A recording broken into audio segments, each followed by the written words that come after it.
Hi, இன்றைக்கி ஒரு சூப்பரான ரெசிபி தான் பார்க்க போகிறோம். சிக்கன் குருமா.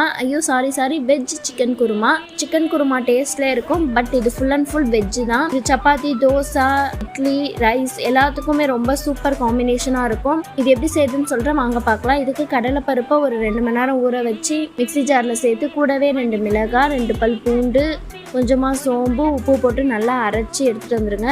இப்போ கூடவே ஒரு கட் பண்ண வெங்காயம் போட்டு நல்லா குட்டி குட்டி பக்கோடாவாக உருட்டி எண்ணெயில் ஃப்ரை பண்ணி எடுத்து வச்சுக்கோங்க.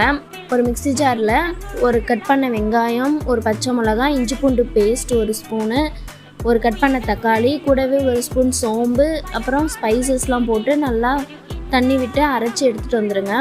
இப்போ ஒரு கடாய் வச்சு கொஞ்சமாக எண்ணெய் ஊற்றி நம்ம அரைச்சி அதை போட்டு நல்லா பச்சை வாசனை போகிற அளவு வதக்கி விட்டுருங்க.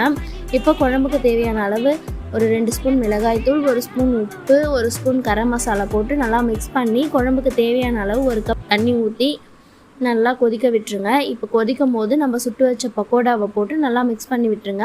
இப்போ ஒரு மிக்ஸி ஜாரில் கொஞ்சமாக தேங்காய், 1 ஸ்பூன் பொட்டுக்கடலை, ஒரு 4 முந்திரி போட்டு நல்லா தண்ணி விட்டு அரைச்சி பேஸ்ட் மாதிரி எடுத்துகிட்டு வந்துடுங்க. இப்போ நம்ம கொதிக்கிற குழம்புல இதை ஊற்றி நல்லா மிக்ஸ் பண்ணி ஸ்லோ ஃப்ளேமில் வச்சு கொஞ்சம் கொதித்ததும் மேலே கொத்தமல்லி தழை தூவி இறக்குனிங்கன்னா சூப்பரான வெஜ் சிக்கன் குருமா ரெடி. இந்த ரெசிபியை கண்டிப்பாக ட்ரை பண்ணி பாருங்கள். இது ரொம்பவே சிக்கன் குருமா டேஸ்ட்டில் இருக்கும். கண்டிப்பாக இந்த ரெசிபியை ட்ரை பண்ணி பாருங்கள். இந்த மாதிரி சூப்பரான ரெசிபிக்கு மறக்காமல் நம்ம பேஜை ஃபாலோ பண்ணிக்கோங்க. பாய்.